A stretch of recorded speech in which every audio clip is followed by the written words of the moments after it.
کیا تم دونوں بھائی پسند کرو گے کہ ہم کسی سے مدد لیے بغیر اپنی جنگ آزادی سے لڑیں؟ گمشتگین سالار شمس الدین اور شاد بخت سے پوچھ رہا تھا۔ آپ دونوں جانتے ہیں کہ سلطان صلاح الدین ایوبی کے خلاف ہم کئی ایک لوگ ہیں۔ ہم سب نے بظاہر متحدہ محاذ بنا رکھا ہے، لیکن ہم دل سے ایک دوسرے کے ساتھ نہیں۔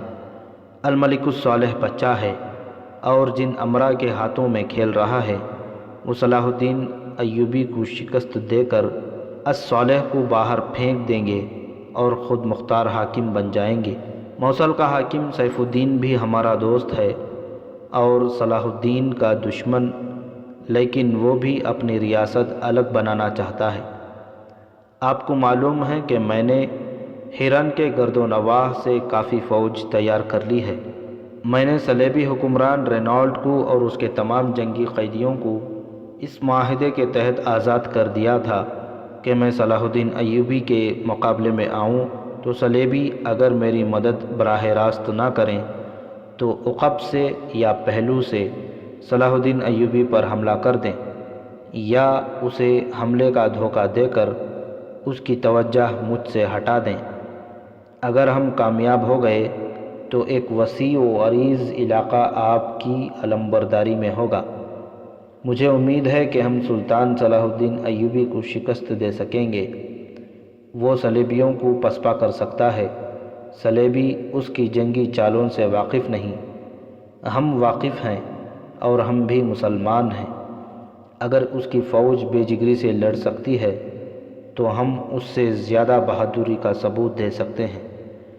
صلاح الدین پہلی بار حلب میں مسلمانوں پر حملہ آور ہوا تھا۔ حلب والوں نے اس کے چھکے چھڑا دیے، اس سے میری حوصلہ افزائی ہوئی ہے۔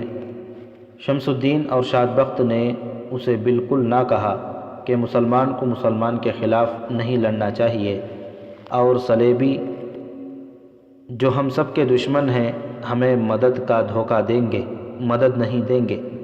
ان دونوں بھائیوں نے اسے یہ بھی یاد نہ دلایا کہ الملک الصالح نے صلیبی حکمران ریمانڈ کو سونے کی شکل میں معاوضہ دیا اور یہ معاہدہ کیا تھا کہ سلطان ایوبی کے خلاف جنگ کی صورت میں ریمانڈ اس پر عقب سے حملہ کرے گا۔ سلطان ایوبی نے حلب کا محاصرہ کیا تو ریمانڈ فوج لے کر آ گیا، مگر سلطان ایوبی کے صرف چھاپہ مار دستوں نے اسے روک دیا اور ریمانڈ لڑے بغیر واپس چلا گیا تھا۔ شمس الدین اور شاد بخت نے گمشتگین کے ساتھ کسی بھی نقطے پر بحث نہ کی، اس کی تائید کی اور اسے مشورہ دیا کہ اس وقت سلطان ایوبی ارستان کے پہاڑیوں میں بیٹھا ہے۔ اس سلسلہ کوہ میں حمات کے سینگ نام کی جو وادی ہے اسے میدان جنگ بنایا جائے تو سلطان ایوبی کو شکست دی جا سکتی ہے۔ انہوں نے یہ مشورہ بھی دیا کہ اپنی جنگ آزادی سے لڑی جائے اور صلیبیوں سے مدد لی جائے۔ مجھے کچھ ایسی اطلاعیں مل رہی ہیں کہ سلطان صلاح الدین ایوبی کے جاسوس ہمارے درمیان موجود ہیں اور وہ ہر ایک خبر اسے پہنچا رہے ہیں۔ گمشتگین نے کہا، آپ دونوں محتاط اور چوکنے رہیں اور چھان بین کریں۔ کہنے کی ضرورت نہیں، سالار شاد بخت نے کہا، ہم جانتے ہیں کہ سلطان ایوبی کا نظام جاسوس بہت مضبوط اور تیز ہے۔ ہم نے یہاں اپنے جاسوس چھوڑ رکھے ہیں جو ہمیں مشتبہ اور مشکوک افراد سے آگاہ کرتے رہتے ہیں۔ میں اس معاملے میں بہت سخت ہوں۔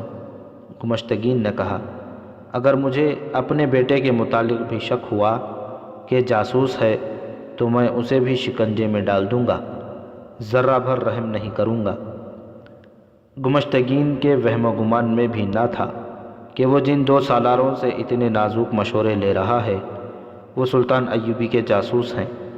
یہ دونوں بھائی تو بہت ہی خطرناک جاسوس تھے، کیونکہ وہ دونوں اس کی فوج کے جرنیل تھے اور فوجوں کی کمان انہی کے پاس تھی۔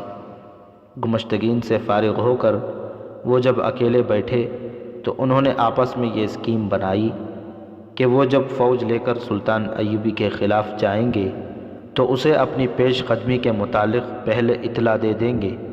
وہ ان کے فوج کو گھیرے میں لے لے گا اور ہتھیار ڈال دیے جائیں گے۔ دونوں بھائی دیر تک اسکیم بناتے اور ہر پہلو پر غور کرتے رہے۔ انہیں ابھی یہ معلوم نہیں تھا کہ گمشتگین کب حملہ کرنا چاہتا ہے۔ انہیں اسے اس پر آمادہ کرنا تھا کہ وہ جلدی حملہ کرے۔ انطانون اب گمشتگین کی رہائش گاہ کی ڈیوٹی سے ہٹ گیا تھا، کیونکہ اس کی ڈیوٹی کے 8 دن پورے ہو چکے تھے۔ فاطمہ نے اسے کام کی کچھ باتیں بتائی تھیں۔ اب اس کا فاطمہ سے ملنا مشکل ہو گیا تھا۔ وہ ہر لمحہ اس سے ملنے کے لیے بےتاب رہتا تھا، جس کی ایک وجہ تو اپنے فرائض کی ادائیگی تھی اور دوسری وجہ جذباتی اور رومانی تھی۔ فاطمہ نے ایک خادمہ کو ہاتھ میں لے لیا تھا۔ ایک شام اس خادمہ کے ذریعے فاطمہ نے انطانون کو اطلاع بھجوائی کہ رات اسی وقت وہ باغیچے میں آ جائے۔ بڑے دروازے سے اندر جانا ناممکن تھا۔ باغیچے کے پیچھے اونچی دیوار تھی۔ فاطمہ نے کہلا بھیجا کہ دیوار کے باہر رسہ لٹک رہا ہوگا۔ اس رات وہاں بہت بڑی ضیافت تھی۔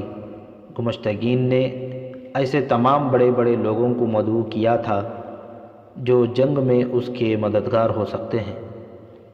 ان میں صلیبی کمانڈر بھی تھے اور چند ایک مسلمان فوجی افسر بھی جو موصل سے چوری چھپے آئے تھے۔ گمشتگین نے ایسے غیر فوجی آدمیوں کو بھی مدعو کیا تھا جن کے پاس بے انداز دولت تھی۔ ان سب مہمانوں سے وہ جنگ کے لیے مدد لینا چاہتا تھا۔ ان میں شمس الدین اور شاد بخت بھی تھے، اور ان میں گمشتگین کا قاضی ابن الخاشب ابو الفضل بھی تھا۔ یہ اجتماع فاطمہ کے لیے بہت اچھا تھا۔ اسے اس کی اہمیت کا علم ہو گیا تھا۔ اس نے اپنے مزاج کے خلاف اپنا بناؤ سنگار ایسے طریقے سے کیا تھا جس میں مردوں کے لیے بے پناہ کشش تھی۔ اس کی جوانی اور خوبصورتی کی کشش الگ تھی۔ وہ پھدکتی پھر رہی تھی، ہر مہمان کے ساتھ ہنس ہنس کر باتیں کرتی رہتی تھی۔ اسے جہاں بھی کوئی صلیبی اور اپنی فوج کا کوئی اعلیٰ افسر باتیں کرتا نظر آتا، وہاں اس طرح پیٹ کرے کھڑی ہو جاتی کہ انہیں شک نہ ہوتا۔ وہ ان کی طرف کان لگاتی۔ وہ شمس الدین اور شاد بخت کے پاس بھی گئی۔ دونوں نے اسے کہا کہ وہ بہت احتیاط رہے اور اس کے کان میں کوئی راز کی بات پڑے تو انہیں بتا دے۔ انطانون سے زیادہ ملاقاتیں نہ کرے، لیکن اس نے یہ راز ان سے چھپائے رکھا کہ اس نے آج رات انطانون کو بلا رکھا ہے اور تھوڑی ہی دیر بعد وہ اس کے باغیچے میں ملنے جائے گی، پھر وہاں آ کر اپنا کام کرے گی۔ اس نے شام کا اندھیرا گہرا ہوتے ہی خادمہ سے رسہ دیوار کے اوپر بندھوا کر پچھلی طرف لٹکوا دیا۔ دیوار کے اندر کی طرف ایک درخت تھا۔ انطانون کو باہر سے رسے کے ذریعے اوپر آنا اور اسی رسے کو اندر کی طرف لٹکا کر درخت کی اوٹ میں اترنا تھا۔ اس ضیافت میں باہر سے نہایت اعلیٰ درجے کے ناچنے والیاں بلائی گئی تھیں۔ ان کے علاوہ لڑکیوں جیسے خوبصورت نوعمر لڑکے بھی بلائے گئے تھے جو نیم عریاں ہو کر خاص قسم کا رقص کرتے تھے۔ حرم کی ساری لڑکیاں گمشتگین کی اس ہدایت یا حکم کے ساتھ موجود تھیں کہ مہمانوں کو پوری طرح اپنی گرفت میں لینے کی کوشش کریں۔ انہیں بتا دیا گیا تھا کہ اس اجتماع کا مقصد کیا ہے۔ شراب کے مٹکوں کے منہ کھول دیے گئے تھے۔ فاطمہ بھی اس میں آزاد تھی کہ مہمانوں میں سے کسے ملتی اور اس کے ساتھ کیسی باتیں اور حرکتیں کرتی۔ محفل کی رونق اور سازوں کے ہنگامے میں اضافہ ہوتا جا رہا تھا اور فاطمہ بے چین ہوتی جا رہی تھی، کیونکہ انطانون کے آنے کا وقت ہو گیا تھا۔ اس وقت وہ ایک صلیبی کمانڈر کے ساتھ باتیں کر رہی تھی۔ یہ صلیبی روانی سے عربی زبان بولتا تھا۔ فاطمہ سلطان ایوبی کے خلاف باتیں کر رہی تھی تاکہ یہ صلیبی اپنے دل کی باتیں اگل دے۔ ایسا ہی ہوا۔ وہ فاطمہ کو بتانے لگا کہ وہ کس طرح سلطان ایوبی کو ختم کریں گے۔ ان باتوں کے دوران اس نے فاطمہ کے ساتھ بے تکلفی پیدا کر لی۔ فاطمہ نے مزاحمت نہ کی۔ اسے کچھ قیمتی راز حاصل ہو رہے تھے۔ سلیبی اسے باتوں میں لگائے محفل سے پرے لے گیا۔ چلتے چلتے وہ اندر والے باغیچے میں چلے گئے۔ وہاں روشنی نہیں تھی۔ وہاں جا کر فاطمہ نے محسوس کیا کہ انتانون آ گیا ہوگا اور اس کے انتظار میں پریشان ہو رہا ہوگا۔ اس نے سلیبی سے کہا کہ آؤ واپس چلیں، لیکن سلیبی ابھی واپس نہیں جانا چاہتا تھا۔ فاطمہ کوئی جھوٹ موٹ وجہ بتائے بغیر بھاگ بھی نہیں سکتی تھی، مگر بھاگنے کے سوا چارہ بھی کوئی نہ تھا۔ بھاگنے کی بظاہر وجہ بھی کوئی نہیں تھی۔ سلیبی نے اسے بازو سے پکڑ کر اپنے ساتھ گھاس پر بٹھا لیا اور اس کے حسن کی تعریفیں شروع کر دیں۔ فاطمہ نے اسے ٹالنے کی کوشش کی۔ سلیبی نشے میں بھی تھا۔ اس نے دست درازی کی تو فاطمہ نے ہنس کر کہا، یہ سوچ لو کہ میں کس کی بیوی ہوں، اسی کی اجازت سے یہ جرأت کر رہا ہوں۔ اس نے کہا اور فاطمہ کو اپنے قریب گھسیٹ لیا۔ کہنے لگا، تم جسے اپنا خاوند کہہ رہی ہو وہ تمہارا خاوند نہیں ہے۔ سلیبی نے کہا، اس حقیقت سے تم بھی واقف ہو۔ اگر وہ تمہارا خاوند ہی ہے تو اس نے صلاح الدین کو شکست دینے اور بادشاہ بننے کے لیے اپنی تمام بیویاں آج رات کے لیے ہم پر حلال کر دی ہیں۔ وہ بے غیرت ہے۔ فاطمہ نے غصے کو ہنسی میں دبا کر کہا، حالانکہ وہ جانتی تھی کہ یہ سلیبی جو کچھ کہہ رہا ہے ٹھیک کہہ رہا ہے۔ جو آدمی اپنا ایمان بیچ ڈالتا ہے وہ اپنی بیوی، اپنی بہن اور اپنی بیٹی کی عزت سے بھی دستبردار ہو جاتا ہے۔ تم بے وقوف لڑکی ہو، عیش و عشرت سے کیوں بیزار ہو؟ کہتی ہو میں شراب نہیں پیتی۔ فاطمہ کو دو باتیں پریشان کر رہی تھیں۔ پہلی یہ کہ انتانون آ گیا ہوگا، اور دوسری یہ کہ گمشتگین اگر غیرت مند ہوتا تو وہ دوڑتی اس کے پاس جاتی اور اسے بتاتی کہ یہ آدمی مجھ سے دست درازی کرتا ہے، مگر وہاں صورت یہ پیدا کر دی گئی تھی کہ کسی مہمان کو، خصوصاً کسی سلیبی کمانڈر کو ناراض کرنا گمشتگین کے حکم کے خلاف ورزی تھی۔ وہ اپنی بیویوں کی عصمت کے عوض سلطان ایوبی کے خلاف جنگی مدد لے رہا تھا۔ فاطمہ جال میں الجھ کر رہ گئی۔ وہ اس سلیبی کے منہ پر تھوک نہیں سکتی تھی اور اسے دھتکار بھی نہیں سکتی تھی۔ ان مجبوریوں کے باوجود اپنی عزت سے بھی دستبردار نہیں ہو سکتی تھی۔ اس کے لیے فیصلہ کرنا مشکل تھا کہ کیا کرے۔ اس نے اسے ذرا سلجھے ہوئے طریقے سے ٹالنے کی کوشش کی جو محض بیکار ثابت ہوئی۔ اسے بڑی شدت سے خیال آیا کہ انتانون آ گیا ہوگا۔ وہ بیچ و تاب کھانے لگی۔ اس ذہنی کیفیت میں سلیبی نے ایک بیہودہ حرکت کی۔ فاطمہ بھڑک اٹھی۔ وہ گھاس پر بیٹھے تھے۔ اس نے سلیبی کو بڑے زور سے دھکا دیا۔ وہ پیٹ کے بل گرا۔ عورت میں غیرت بیدار ہو جائے تو وہ چٹان کو بھی دھکا دے کر گرا سکتی ہے۔ یہ سلیبی تو نشے میں تھا۔ اس نے اسے فاطمہ کا مذاق سمجھا اور قہقہا لگایا۔ قریب ہی مٹی کا ایک بڑا گملہ رکھا تھا۔ فاطمہ کو غصے نے پاگل کر دیا۔ اس نے گملہ اٹھایا۔ یہ بہت وزنی تھا۔ گملہ اوپر کو اٹھا۔ اس نے سلیبی کے منہ پر دے مارا۔ وہ پیٹ کے بل لیٹا، قہقہا لگا رہا تھا۔ گملہ اس کی پیشانی پر گرا اور اس کے قہقہے خاموش ہو گئے۔ فاطمہ نے گملہ پھر اٹھایا۔ سلیبی بے ہوش ہو کر پہلو کے بل ہو گیا تھا۔ فاطمہ نے گملہ اپنے سر سے اوپر لے جا کر اس کے سر پر پھینکا اور وہاں سے غلام گردش میں چلی گئی۔ کسی کمرے میں داخل ہوئی اور اندھیرے میں پچھلے باغیچے میں چلی گئی۔ محفل پر شراب کا نشہ طاری ہو چکا تھا۔ رقص عروج پر تھا۔ شرابیوں کی ہاؤ ہو نے اس قلعہ نما محل کو سر پر اٹھا رکھا تھا۔ کسی کو ہوش نہ تھا کہ کون زندہ ہے اور کون قتل ہو گیا ہے۔ اس ہنگامے سے لا تعلق ہو کر فاطمہ پچھلے باغیچے میں گئی۔ انتانون کی محبت کے جوش اور نشے میں اسے ابھی یہ احساس نہیں تھا کہ وہ ایک انسان کو قتل کر آئی ہے اور مقتول صلیبی ہے۔ وہ انطانون کو فخر سے سنانا چاہتی تھی کہ اس نے اپنی عزت کی حفاظت میں ایک صلیبی کو قتل کر دیا ہے، مگر انطانون وہاں نہیں تھا۔ فاطمہ کا دل اس خیال سے ڈوبنے لگا کہ وہ آ کر چلا گیا ہے۔ اس نے درخت کے پیچھے جا کر دیکھا کہ رسہ باہر ہے یا اندر۔ رسہ اندر تھا۔ اس کا مطلب یہ تھا کہ انطانون آیا ہے، اسی لیے رسہ اندر ہے، مگر وہ ہے کہاں؟ اگر وہ واپس گیا تو رسہ باہر کو ہوتا۔ وہ وہاں کھڑی ادھر ادھر دیکھ رہی تھی۔ اسے اندھیرے میں ایک سایہ سا حرکت کرتا نظر آیا۔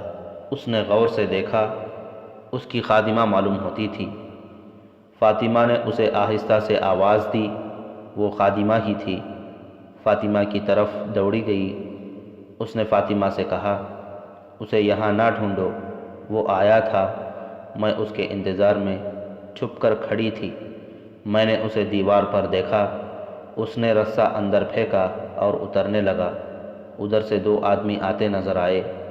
اس وقت وہ رسے سے اتر رہا تھا۔ دونوں آدمی قریب آ گئے، میں اسے خبردار نہ کر سکی۔ وہ دونوں درخت کے تنے سے لگ گئے۔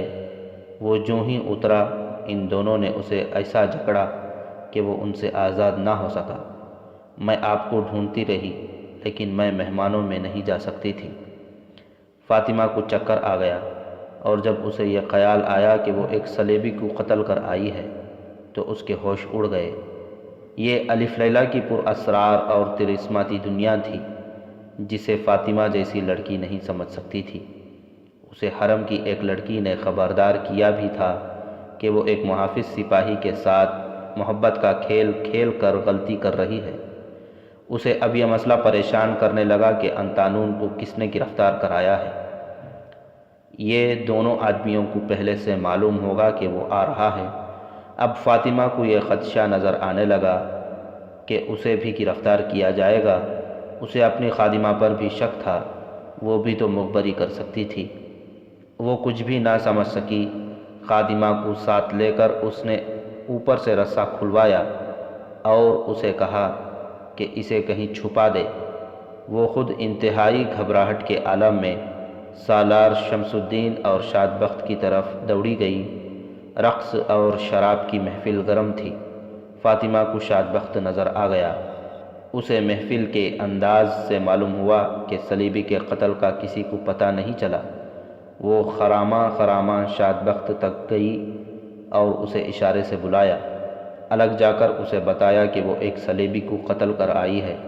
اس نے قتل کی وجہ بھی بتائی۔ شاد بخت نے یہ خطرہ محسوس کرتے ہوئے کہ فاطمہ کو کسی نہ کسی نے اس صلیبی کے ساتھ ادھر جاتے دیکھا ہوگا جہاں اس کی لاش پڑی ہے، اور اس کے پکڑے جانے کا امکان بڑا واضح ہے۔ اسے کہا، تمہیں اب یہاں نہیں رہنا چاہیے۔ تم اگر گرفتار ہو گئی تو میں ہی بہتر جانتا ہوں کہ گمشتگین تم جیسی خوبصورت لڑکی کا قید خانے میں کیا حال کرائے گا۔ اگر اس کا باپ مارا جاتا تو وہ پرواہ نہ کرتا، وہ ایک صلیبی کمانڈر کے قتل کا بڑا بھیانک انتقام لے گا۔ میں کہاں جاؤں؟ فاطمہ نے پوچھا۔ تھوڑی دیر یہیں گھومو پھرو، شاد بخت نے کہا۔ میرا بھائی شمس الدین آ جائے تو اس سے بات کروں گا۔ وہ کہاں چلے گئے ہیں؟ فاطمہ نے خوف سے کانپتی ہوئی آواز میں پوچھا۔ کچھ دیر گزری، انہیں اطلاع ملی تھی کہ پچھواڑے کی دیوار رسے سے پھلانگ کر ایک آدمی اندر آ گیا تھا۔ معلوم نہیں وہ کون ہے اور کس ارادے سے اندر آیا تھا۔ شمس الدین اسے دیکھنے اور اسے قید خانے میں ڈالنے یا جو بھی کارروائی مناسب سمجھے گا کرنے کے لیے گیا ہے۔ اگر تھوڑی دیر تک نہ آیا تو میں خود چلا جاؤں گا۔ دل مضبوط رکھنا، ہم تمہیں چھپا لیں گے۔ فاطمہ کے ذہن میں خیال آیا کہ پکڑا جانے والا انطانون ہی ہوگا۔ اسے اطمینان سا ہوا کہ انطانون کو سالار شمس الدین کے حوالے کیا گیا ہے اور وہ اسے بچانے کی کوشش کرے گا۔ وہ انطانون ہی تھا۔ اسے 2 سپاہیوں نے پکڑا تھا۔ چونکہ یہ شمس الدین کے شعبے کی ذمہ داری تھی کہ اس قسم کے مجرموں سے پوچھ گچھ کر کے کارروائی کرے، اس لیے اسی کو اطلاع دی گئی کہ ایک آدمی دیوار پھلانگ کر اندر آتے پکڑا گیا ہے۔ شمس الدین محفل سے اٹھ کر باہر گیا تو سپاہیوں نے انتانون کو پکڑ رکھا تھا۔ شمس الدین نے یہ ظاہر کرنے کے لیے کہ وہ اس مجرم کو نہیں جانتا، اس سے پوچھا، تم تو شاید محافظ دستے کے جوان ہو، دیوار کیوں پھلانگی ہے؟ سچ سچ بتا دو ورنہ سزائے موت سے کم سزا نہیں دوں گا۔ انتانون خاموش رہا۔ شمس الدین کو اس خیال سے غصہ آ رہا تھا کہ اس نے کہا بھی تھا کہ محتاط رہے اور فرض پر جذبات کو غالب نہ آنے دے۔ اس نے اس ہدایت پر عمل نہ کیا۔ ایک طرف تو اس نے فن کا یہ کمال دکھایا تھا کہ ایک ہی کوشش میں محافظ دستے میں بھی شریک ہو گیا اور فوراً بعد اس نے حرم تک رسائی حاصل کر لی، مگر دوسری طرف اس نے ایسی حماقت کی کہ ایک ہی حلے میں پکڑا گیا۔ جاسوس کی حیثیت سے یہ اس کا جرم تھا، لیکن اس کی سزا اسے یہاں نہیں دی جا سکتی تھی، یہاں سے اسے بچانا اور نکالنا تھا۔ اس کے ساتھ ہی فاطمہ کو بھی وہاں سے نکالنا ضروری تھا، کیونکہ اس انکشاف کا بھی خطرہ تھا کہ انتانون کو فاطمہ نے بلایا تھا اور رسا لٹکانے کا انتظام اسی نے کیا تھا۔ شمس الدین نے دونوں سپاہیوں کو ایک جگہ بتا کر کہا کہ اسے وہاں لے جائے اور وہ اسے قید خانے میں لے جانے کا انتظام کرنے جا رہا ہے۔ سپاہی اسے لے گئے تو شمس الدین کسی اور طرف چلا گیا۔ اس نے اپنے باڈی گارڈ کو بلایا جو وہیں کہیں موجود تھے۔ باڈی گارڈ چلا گیا۔ اس کے بعد شمس الدین اندر چلا گیا اور اپنے بھائی شاد بخت کو اپنے پاس بلایا۔ رقص ہو رہا تھا، مہمان عش عش کر رہے تھے، شراب بہہ رہی تھی، مشعلوں کے شعلوں اور فانوس کی رنگ برنگی روشنیوں سے، ناچنے والیوں کے رنگا رنگ لباسوں سے مل کر ایسی رونق پیدا کر رہی تھی جس میں الف لیلا کا طلسم تھا۔ سب مدہوش اور مخمور ہوئے جا رہے تھے۔ سلیبی کی لاش ابھی وہیں پڑی تھی۔ اس طلسماتی ماحول اور فضا میں شمس الدین اور شاد بخت کے درمیان انتانون اور فاطمہ کے متعلق باتیں ہوئی۔ شاد بخت نے شمس الدین کو بتایا کہ فاطمہ ایک سلیبی کو قتل کر چکی ہے۔ انہوں نے فاطمہ کو اپنے پاس بلایا اور اسے اپنے کمرے میں جا کر لباس اور حلیہ بدل کر وہاں سے نکلنے کی ترکیب اچھی طرح سمجھا دی۔ وہ خرامہ خرامہ وہاں سے غائب ہو گئی۔ کچھ دیر بعد دربان نے اندر آ کر شمس الدین کو اطلاع دی کہ باہر فلاں کمانڈر کھڑا ہے۔ شمس الدین باہر گیا۔ ایک کمانڈر گھبرایا ہوا کھڑا تھا۔ اس نے رپورٹ دی، انتانون نام کے جس محافظ کو دیوار پھلانگتے پکڑا گیا تھا وہ فرار ہو گیا ہے۔ کیا وہ 2 سپاہی مر گئے تھے جن کے حوالے میں انہیں کر کے آیا تھا؟ شمس الدین نے گرج کر پوچھا۔ معلوم ہوتا ہے یہ اکیلے انتانون کا نہیں، 1 سے زیادہ آدمیوں کا کام ہے، کمانڈر نے بتایا۔ دونوں سپاہی وہاں بے ہوش پڑے ہیں، ان کے سروں پر ضربوں کے نشان ہیں۔ شمس الدین نے موقع واردات پر جا کر دیکھا، دونوں سپاہی ہوش میں آ چکے تھے۔ انہوں نے بتایا کہ وہاں کھڑے تھے، اندھیرے میں پیچھے سے ان کے سروں پر کسی نے ایک ضرب لگائی اور وہ بے ہوش ہو گئے۔ شمس الدین نے بھاگ دوڑ شروع کر دی۔ اس وقت ایک عورت جس نے سر سے پاؤں تک برقعے کی طرز کا سیاہ ریشمی لبادہ لے رکھا تھا اور اس میں سے اس کی صرف آنکھیں نظر آ رہی تھیں، گمشتگین کی رہائش گاہ کے بڑے دروازے سے نکلی اور جانے کہاں چلی گئی۔ اس رات مہمانوں کا آنا جانا تو جاری ہی تھا۔ دربان اور محافظوں نے یہ دیکھنے کی ضرورت ہی محسوس نہ کی کہ یہ کون ہے جو مستور ہو کر جا رہی ہے۔ آدھی رات کے بعد جب مہمان رخصت ہوئے تو قلعے کا دروازہ کھول دیا گیا، گھوڑے اور بھگیاں گزرنے لگیں۔ انہی میں ایک گھوڑ سوار گزرا جس کا چہرہ ڈھکا ہوا تھا۔ اس کے ساتھ دوسرے گھوڑے پر وہی مستور عورت تھی جو گمشتگین کے گھر سے اکیلی نکلی تھی۔ یہ انتظام شمس الدین اور شاد بخت نے کیا تھا۔ اس نے ان 2 سپاہیوں کو ایک جگہ بتا کر کہا تھا کہ انتانون کو وہاں لے جا کر میرا انتظار کریں۔ اس نے اپنے باڈی گارڈ سے کہا تھا کہ وہ انتانون کو آزاد کرائے اور اس کے گھر میں چھپا دے۔ پہلے بتایا جا چکا ہے کہ شمس الدین اور شاد بخت کے باڈی گارڈ 2 اردلی اور 2 ملازم سلطان ایوبی کے کمانڈو جاسوس تھے۔ انہوں نے بروقت حرکت کی اور انتانون کو چھڑا کر لے گئے۔ ادھر سے فاطمہ بھی کامیابی سے نکل گئی اور شمس الدین کے گھر پہنچ گئی۔ وہاں انتظامات مکمل تھے۔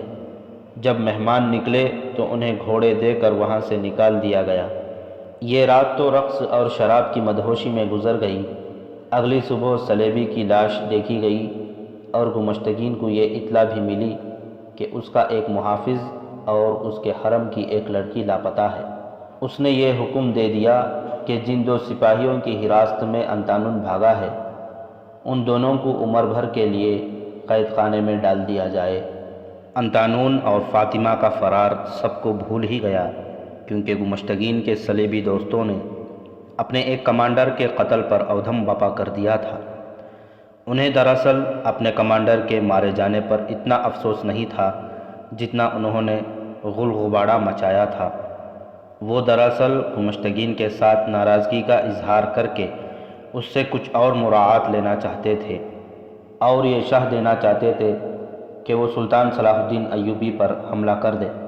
صلیبی جانتے تھے کہ مسلمانوں کے حرموں میں ایسے ڈرامے کھیلے ہی جاتے رہتے ہیں جن میں لڑکیاں اغوا بھی ہوتی ہیں، از خود بھی غائب ہوتی ہیں اور وہاں پر اسرار قتل بھی ہوتے ہیں، لیکن وہ گمشتگین کو مجبور کر دینا چاہتے تھے کہ سر ان کے قدموں میں رکھ دیں۔ جن سے مدد مانگی جاتی ہے وہ اپنی ہر شرط منواتے اور غلام بنانے کی کوشش کرتے ہیں۔ صلیبیوں کی تونیت ہی کچھ اور تھی۔ یہ صورتحال چھپائی نہ جا سکی۔ حلب تک اس کی خبر پہنچ گئی۔ وہاں کے درباری امراء جو سلطان ایوبی کے خلاف لڑ رہے تھے گمشتگین کو بھی اپنا اتحادی بنانا چاہتے تھے۔ انہوں نے الملک الصالح کی طرف سے گمشتگین کی طرف ایک ایلچی بھیجا۔ اس کے ساتھ رواج کے مطابق بیش قیمت تحائف تھے۔ ان تحائف میں 2 جوان لڑکیاں بھی تھیں۔ گمشتگین آرام کر رہا تھا۔ ایلچی اور لڑکیوں کو شمس الدین کے پاس لے گئے، کیونکہ گمشتگین کے بعد وہی سالار اعلیٰ تھا جو سرکاری امور کی دیکھ بھال کرتا تھا۔ اپنے گھر میں لڑکیوں کو الگ بٹھا کر اس نے ایلچی سے پوچھا کہ وہ کیا پیغام لایا ہے۔ اس نے جو طویل پیغام دیا وہ مختصراً یوں تھا کہ سلطان ایوبی نے حلب کا محاصرہ کیا تو ریمانڈ صلیبی فوج لے کر آیا بھی، جس سے سلطان ایوبی نے محاصرہ اٹھا دیا، مگر ریمانڈ بغیر لڑے فوج واپس لے گیا۔ صلیبی آئندہ بھی ہمیں دھوکہ دیں گے۔ ہم اگر الگ الگ ہو کر صلاح الدین ایوبی کے خلاف لڑیں گے تو ہم سب شکست کھائیں گے۔ ہمیں متحد ہو جانا چاہیے تاکہ ایوبی کو ہمیشہ کے لیے ختم کر سکیں۔ اس پیغام کے ساتھ متحدہ محاذ بنانے کا ایک منصوبہ تھا جو کچھ اور اس طرح تھا کہ ارستان کی پہاڑیوں کی طرف برف پگھل رہی ہے۔ جاسوسوں نے بتایا ہے کہ سلطان ایوبی کے سپاہی بلندیوں پر نہیں رہ سکتے، کیونکہ وہاں پگھلتی برف کا پانی ان کے لیے رکاوٹ پیدا کرتا ہے۔ ہمارے لیے یہ موقع اچھا ہے۔ ہم سب اپنی فوجوں کو اکٹھا کر لیں تو ایوبی کی فوج کو گھیرے میں لے کر اسے شکست دے سکتے ہیں۔ اس منصوبے میں یہ بھی تھا کہ صلیبی حکمران ریجنالڈ کو اپنے ساتھ ملایا جا سکتا ہے۔ اس کی صورت یہ ہو سکتی ہے کہ آپ گمشتگین اسے اپنا منصوبہ بتائیں اور اسے اپنا معاہدہ یاد دلائیں جس کے تحت اسے جنگی قید سے رہا کیا گیا تھا۔ شمس الدین نے یہ پیغام شاد بخت کو سنایا۔ دونوں بھائیوں نے آپس میں صلح مشورہ کیا اور سوچنے لگے کہ یہ پیغام گمشتگین تک نہ پہنچنے پائے۔ وہ دونوں اس کوشش میں تھے کہ گمشتگین اکیلا سلطان ایوبی سے لڑے، کیونکہ اس طرح اس کی شکست کا امکان تھا۔ انہیں معلوم تھا کہ سلطان ایوبی کے پاس فوج تھوڑی ہے، اس سے وہ اکیلے غدار حکمران کو آسانی سے ختم کر سکتا تھا۔ یہ دونوں بھائی اپنی اصلیت کو چھپانے کے لیے پوری احتیاط کرتے تھے، مگر اس موقع پر ان پر جذبات کا غلبہ ہو گیا۔ جذبات کو مشتعل ان لڑکیوں نے کیا وہ اس طرح کہ انہوں نے لڑکیوں سے ان کا مذہب پوچھا۔ انہوں نے بتایا کہ وہ مسلمان ہیں۔ عمر کے لحاظ سے وہ نوجوان تھیں۔ شمس الدین اور شاد بخت نے افسوس سا محسوس کیا کہ ایک تو مسلمان نے اپنے آپ میں یہ کمزوری پیدا کر لی ہے کہ خوبصورت لڑکی کے عوض اپنا ایمان تک الگ پھینک دیتے ہیں، اور دوسرے یہ کہ جن مسلمان لڑکیوں کو شریف گھرانوں میں آباد ہونا تھا انہیں لالچی والدین امرا کے حرموں میں دے دیتے ہیں۔ تم کہاں کی رہنے والی ہو اور ان لوگوں کے ہاتھ کس طرح لگی ہو؟ شاد بخت نے پوچھا۔ تمہارے باپ زندہ ہیں، بھائی نہیں ہیں؟ لڑکیوں نے انہیں جو جواب دیا اس سے دونوں بھائیوں کے جذبات بھڑک اٹھے۔ جن علاقوں پر صلیبی قابض تھے وہاں کے مسلمانوں کا جینا حرام ہو رہا تھا، کسی مسلمان کی عزت محفوظ نہیں تھی۔ پہلے بھی سنایا جا چکا ہے کہ وہاں کے مسلمان باشندے قافلوں کی صورت میں نقل مکانی کرتے تھے، ان کے ساتھ تاجر بھی چل پڑتے تھے۔ اس طرح ہر قافلے کے ساتھ لڑکیاں بھی ہوتی تھیں اور مال و دولت بھی۔ صلیبیوں نے قافلوں کو لوٹنے کا انتظام بھی کر رکھا تھا۔ یہ تو یورپی مورخوں نے بھی لکھا ہے کہ بعض صلیبی حکمران جو مشرق وسطیٰ میں کسی نہ کسی علاقے پر قابض تھے ان قافلوں کو اپنی فوج کے ہاتھوں لٹواتے تھے۔ لوٹنے والے کمسن لڑکیوں، جانوروں اور مال و دولت کو اڑا لے جاتے تھے۔ لڑکیوں کو وہ منڈی میں نیلام کرتے یا مسلمان امرا کے ہاتھ فروخت کرتے تھے۔ ان میں کچھ لڑکیاں صلیبی اپنے لیے رکھ لیتے اور انہیں جاسوسی اور اخلاقی تخریب کاری کے لیے تیار کرتے تھے۔ انہیں مسلمانوں کے علاقوں میں استعمال کیا جاتا تھا۔ ان دونوں لڑکیوں کو ایک قافلے سے چھینا گیا تھا۔ اس وقت دونوں 13-14 سال کی تھیں۔ وہ فلسطین کے کسی مقبوضہ علاقے میں اپنے کنبوں کے ساتھ کسی محفوظ علاقے کو جا رہی تھیں۔ بہت بڑا قافلہ تھا جس پر صلیبی ڈاکوؤں نے رات کے وقت حملہ کیا اور بہت سی لڑکیوں کو اٹھا لے گئے۔ یہ دونوں چونکہ غیر معمولی طور پر خوبصورت تھیں، اس لیے انہیں الگ کر کے ان کی خصوصی پرورش اور تربیت شروع کر دی گئی۔ ان پر غیر انسانی تشدد کیا گیا، پھر ان کے ساتھ ایسا اچھا سلوک ہونے لگا جیسے وہ شہزادیاں ہوں۔ انہیں فی الواقع شہزادیاں بنا لیا گیا۔ شراب پلائی گئی اور نہایت خوبی سے ان کے ذہنوں کو صلیبیوں کے اپنے رنگ میں ڈھال لیا۔ 4-5 سال بعد جب سلطان نور الدین زنگی فوت ہو گیا تو صلیبیوں کی طرف سے ان دونوں لڑکیوں کو تحفے کے طور پر دمشق بھیجا گیا۔ انہیں صلیبیوں کا ایک مسلمان ایلچی ساتھ لایا تھا۔ یہ صلیبیوں کی خبر سگالی کا تحفہ تھا۔ وہ الملک الصالح اور اس کے امراء کو سلطان ایوبی کے خلاف اور اپنے حق میں کرنا چاہتے تھے۔ ان لڑکیوں نے بتایا، ہمارے ذہنوں سے مذہب اور کردار نکال دیا گیا تھا، ہم خوبصورت کھلونے بن گئی تھیں، لیکن ہمیں جب دمشق بھیجا گیا تو ہمارے ذہنوں میں اپنا مذہب اور کردار بیدار ہو گیا۔ ہمارے خون میں جو اسلامی اثرات تھے وہ امٹ کر ہماری روحوں پر چھا گئے۔ ہمیں اپنے ماں باپ اور بھائی بہن تو نہیں مل سکتے تھے۔ ہم نے ان مسلمان حکمرانوں اور بادشاہوں کو اپنے باپ اور بھائی سمجھ لیا، لیکن ان میں سے کسی ایک نے بھی ہمیں بیٹی اور بہن نہیں سمجھا۔ صلیبیوں کے ہاتھوں بے آبرو ہو کر ہمیں اتنا دکھ نہیں ہوا تھا جتنا مسلمان بھائیوں کے پاس آ کر ہوا، کیونکہ صلیبیوں سے ہمیں ایسے ہی سلوک کی توقع تھی۔ ہم نے ہر اس مسلمان حاکم کے پاؤں پکڑے جن کے حوالے ہمیں کیا گیا، ہاتھ جوڑے، اسلام کے خدا اور رسول صلی اللہ علیہ وسلم کے واسطے دیے کہ ہم ان کی بیٹیاں ہیں، مظلوم ہیں، ان کی عزت ہیں، مگر ان کی آنکھوں میں شراب اور شیطان نے صلیب اور ستارے میں کوئی فرق نہیں رہنے دیا تھا۔ ہمارے اندر انتقام کا جذبہ بیدار ہو گیا۔ جب سلطان صلاح الدین ایوبی دمشق میں آیا تو ہم بہت خوش ہوئیں۔ صلیبیوں کے علاقوں میں مسلمان سلطان ایوبی کی راہ دیکھ رہے تھے، اسے وہ امام مہدی بھی کہتے تھے۔ وہ دمشق میں آیا تو ہم نے تہیہ کر لیا کہ اس کے پاس چلی جائیں اور اسے کہیں کہ ہمیں اپنی فوج میں رکھ لے اور کوئی سا کام ہمیں دے دے، مگر ہمیں وہاں سے زبردستی بھگا کر حلب لے آئے۔ اب انہوں نے ہمیں آپ کے پاس بھیج دیا ہے۔ ہم آپ سے بھی توقع نہیں رکھتی کہ آپ ہمیں بیٹیاں سمجھیں گے۔ ہم اتنا ضرور کہیں گی کہ ہماری عصمت تو ہمارے ہاتھ سے نکل گئی ہے، اسلام ہاتھ سے نہ جائے۔ ہم صلیبیوں کے ہاں رہیں تو وہاں بھی سلطان ایوبی اور اسلام کے خلاف منصوبے بنتے دیکھیں، مسلمانوں کے پاس وہیں تو وہاں بھی سلطان ایوبی کے خلاف ہی باتیں سنیں۔ آپ ہمیں آزمائیں، ہم نے سنا ہے کہ صلیبی لڑکیاں یہاں جاسوسی کے لیے آتی ہیں، آپ ہمیں صلیبیوں کے علاقوں میں بھیجیں۔ ہمیں یہ ڈر تو رہا نہیں کہ ہماری عصمت لٹ جائے گی، وہ تو لٹ ہی چکی ہے۔ ہم اسلام کے دفاع اور فروغ کے لیے اور صلیبیوں کی شکست کے لیے کچھ کرنے کا موقع دیں۔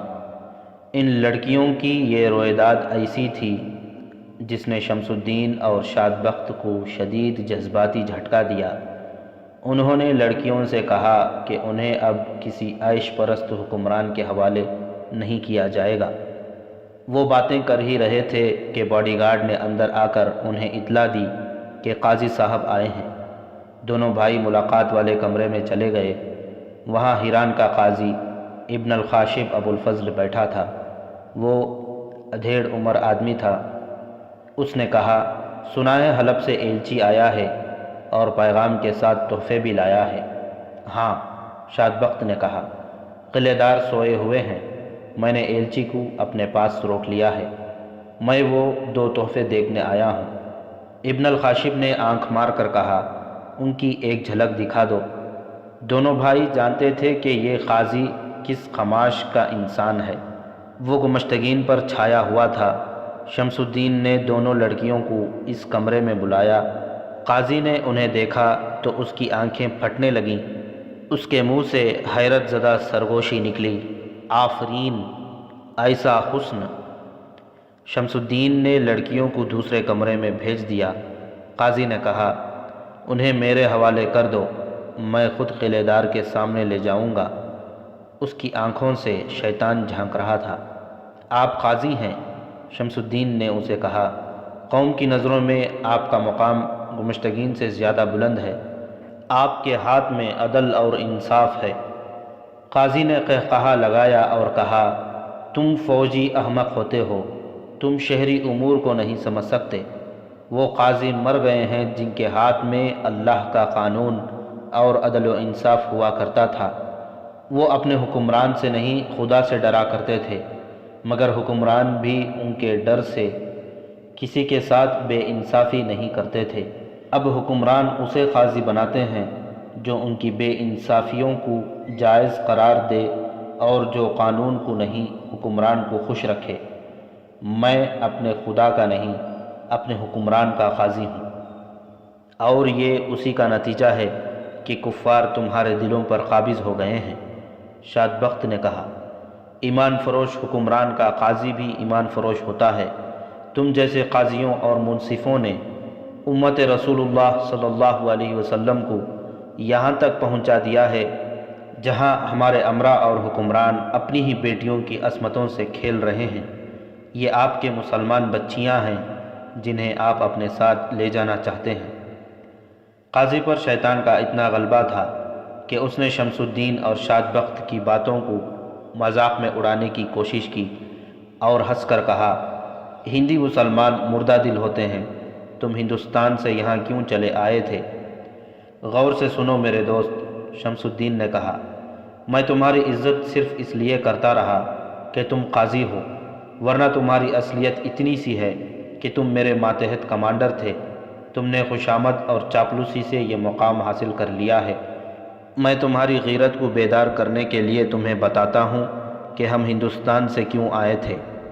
600 سال گزرے، محمد بن قاسم نام کا ایک نوجوان جرنیل ایک لڑکی کی پکار اور فریاد پر اس سرزمین سے جا کر ہندوستان پر حملہ آور ہوا تھا۔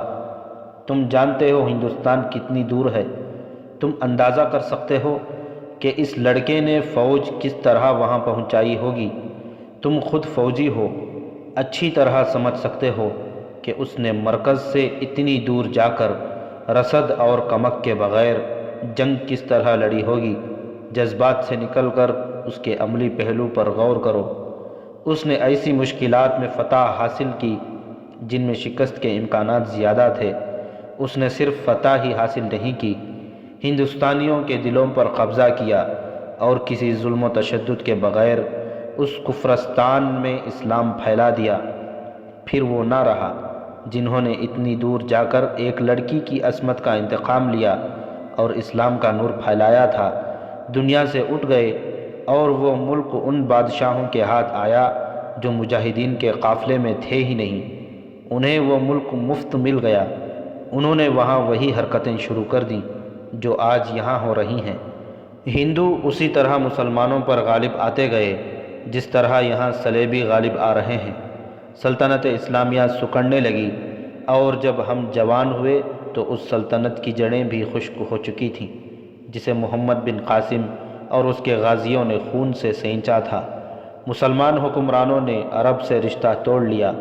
ہم دونوں بھائی جن کے خاندان کو عسکری روایات سے پہچانا جاتا تھا وہاں سے مایوس ہو کر یہاں آ گئے۔ ہم ہندی مسلمانوں کے ایلچی بن کر آئے تھے، ٹوٹے ہوئے رشتے جوڑنے آئے تھے۔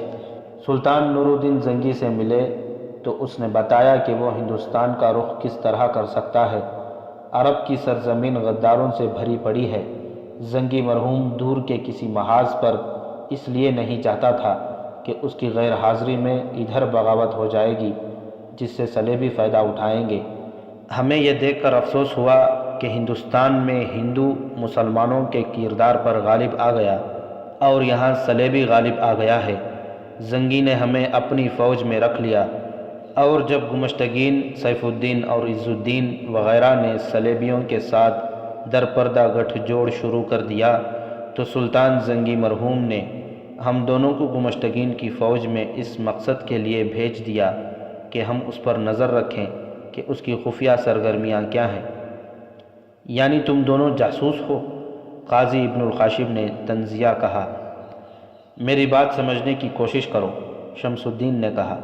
تم دیکھ رہے ہو کہ ہمارے مسلمان امراء اس مرد مجاہد کے خلاف لڑ رہے ہیں جو اسلام کو صلیب کے عزائم سے محفوظ کرنا چاہتا ہے۔ آج کا ایلچی بہت خطرناک پیغام لایا ہے۔ اس نے پیغام سنا کر کہا، گمشتگین پر تمہارا اثر ہے، تم اسے روک سکتے ہو۔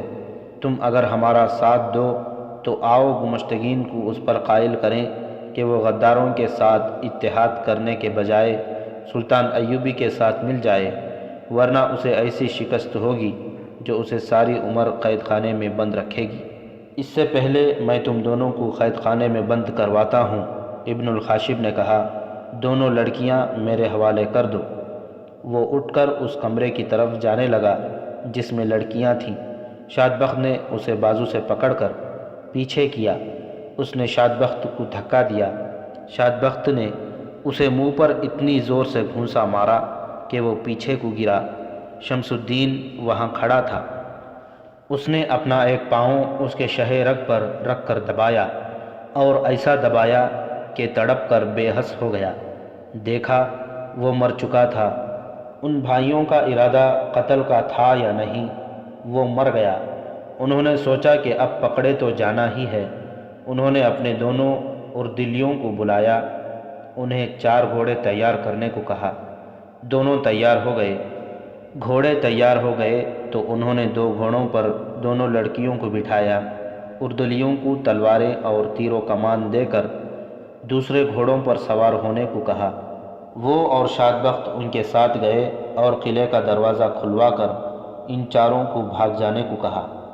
انہوں نے یہ ہدایت دی تھی کہ سلطان ایوبی کی فوج تک پہنچ جائیں۔ انہوں نے ان اردلیوں کو تفصیل سے بتا دیا تھا کہ گمشتگین کا منصوبہ کیا ہے۔ چاروں گھوڑے باہر نکلتے ہی سرپٹ دوڑ پڑے۔ دونوں بھائیوں کو بھی نکل جانا چاہیے تھا، معلوم نہیں کیا سوچ کر وہ واپس آئے۔ گمشتگین جاگ کر آ چکا تھا۔ اس نے ایلچی کو دیکھا تو اس سے پوچھا کہ وہ کون ہے اور کہاں سے آیا ہے۔ اس نے بتا دیا، مگر وہاں لڑکیاں نہیں تھیں جو وہ تحفے کے طور پر لایا تھا۔ شمس الدین اور شادبخت نے کہا کہ لڑکیاں جا چکی ہیں کیونکہ مسلمان تھیں۔ ہم نے انہیں وہاں بھیج دیا ہے جہاں ان کی عزت محفوظ رہے گی۔ انہوں نے یہ بھی بتا دیا کہ قاضی کی لاش اندر پڑی ہے۔ گمشتگین نے لاش دیکھی۔